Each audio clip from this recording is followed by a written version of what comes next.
আসসালামু আলাইকুম বন্ধুরা, কেমন আছেন সবাই? আলহামদুলিল্লাহ, আমি ভালো আছি।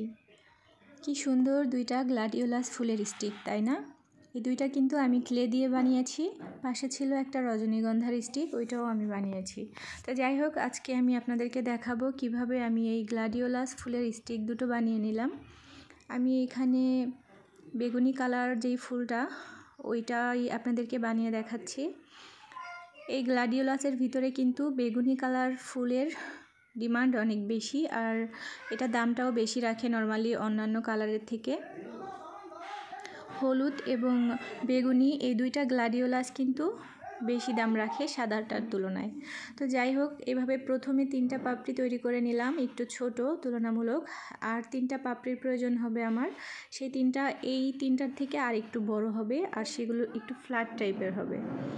এই যে দেখতে পাচ্ছেন, আমি কিন্তু প্রথমে 3টা পাপড়িকে জুড়ে নিলাম। এরপরে হচ্ছে এই যে ফ্ল্যাট টাইপের 3টা পাপড়ি আমি বানালাম, গ্লাডিওলাস ফুলের পাপড়ি যেমনটা থাকে দেখতে পাচ্ছেন। আমি এই 3টাকেও এখন এই ফুলটার সাথে জুড়ে দিচ্ছি। খুব সাবধানে করতে হবে কাজটা, খুব আলতো হাতে করতে হবে, কারণ ক্লেগুলো খুব সফট থাকে, এবড়ো থেবড়ো হয়ে যাওয়ার একটা টেন্ডেন্সি থাকে। তো আমি এখন ফুলের ভিতরে যেই পুষ্পরেণু থাকে ওইটা তৈরি করছি। আমি এখানে ক্রিম কালারের একটু ক্লে নিয়েছি, সাথে আমি বেগুনি কালারটা দিয়ে ওই রেণুটা দিয়ে দিচ্ছি। দেখতে পাচ্ছেন, আমি ভিতরটাকে কিন্তু প্রথমেই দেখেছেন যে ক্লের ভিতরে কয়েকটা টুলস থাকে, তার একটা দিয়ে এইখানটাতে একটু ছিদ্র করে রেখেছি, যাতে আমার এই রেণুগুলোকে দিতে সুবিধে হয়। দেখতে পাচ্ছেন, আপনারা এখানে সোনের ব্যবহার করতে পারেন। এই যে দেখছেন, আমি ছোট একটা নাইফ দিয়ে করে নিলাম কাজটা। এই যে আমার ফুলগুলো আমি এভাবে তৈরি করে নিয়েছি। আমি এইভাবে বড় 5টা ফুল তৈরি করেছি, আর ছোট হচ্ছে এই যে এখন আমি কুড়িগুলো তৈরি করব। এই কুড়িগুলো এই যে এইভাবে 3টা পাপড়ি বানিয়ে তারপরে এইভাবে করে নিলাম। দেখতে পাচ্ছেন, গ্লাডিওলাস ফুলের যেই কুড়ি মাত্র ফুটতে শুরু করেছে এরকম টাইপের কুড়িগুলো থাকে, সেগুলো এমনটাই হয়।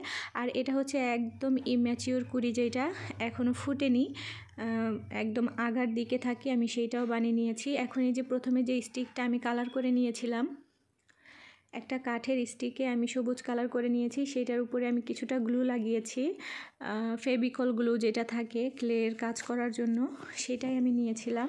এই যে দেখতে পাচ্ছেন, আমি ফুলটাকে লাগিয়ে দিয়েছি। এরপরে আমি সবুজ কালারের কিছুটা ক্লে নিয়ে সেটাকে এই যে ফুলের গোড়াটায় যেরকম ছোট ছোট পাতা থাকে আমি সেগুলো দিয়ে নিলাম।